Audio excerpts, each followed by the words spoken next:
যেই নারী 5 ওয়াক্ত নামাজ পড়বে গভীর মনোযোগ, যেই মহিলা 5 ওয়াক্ত নামাজ পড়বে, রমজান মাসে রোজা রাখবে, লজ্জাস্থানের হেফাজত করবে, স্বামীর কথা মেনে চলবে, ওই মহিলার জন্য কাল কিয়ামতের দিন 8টা জান্নাতের দরজাই খুলে দেওয়া হবে।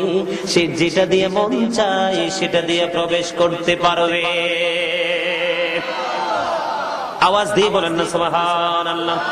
ও বন্ধু, গভীর মনোযোগ। আমি আমার মা, আমি আমার বোনদেরকে ডেকে ডেকে বলবো, আমার নবী বলে দিয়েছেন কি মধুর খবর, যে 5 ওয়াক্ত নামাজ পড়বে, রমজান মাসে রোজা রাখবে, লজ্জাস্থানকে ডেকে রাখবে, হেফাজতে রাখবে, স্বামীর কথা মেনে চলবে, সেই মহিলার জন্য 8টা জান্নাতের দরজাই খোলা থাকবে।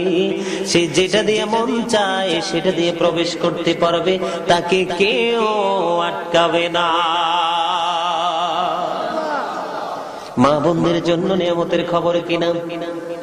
কথা বলেন, মা বোনদের জন্য নিয়ামতের খবর কিনা? বন্ধু, হাদিস শরীফ খুলে খবর পেয়ে গেলাম, আমার এই বাংলার জমিনে অসংখ্য স্বামী আছে বিদেশের জমিনে, ঠিক কিনা বলেন? আমার এই বাংলার জমিনে অসংখ্য মানুষ আছে বিদেশের জমিনে। বন্ধুরা আমার, তাদের যে স্ত্রীরা আছেন, আমার মা বোনেরা আছেন, তাদেরকে ডেকে ডেকে বলবো, আমার নবী খবর জানিয়ে দিয়েছেন, যাদের স্বামী বিদেশে আছে তারা যেন সাজসজ্জা না করে, তারা যেন সুন্দর জামা না পরে, তারা যেন সুন্দর করে সেজে গুজে, তারা যেন সুন্দর করে সেজে গুজে নতুন জামা কাপড় পরে, পেন্সিল শু পরিয়া তারা যেন অন্য কোনো বেগানা পুরুষের সামনে না যায়। আওয়াজ দিয়ে বলেন না সুবহানাল্লাহ।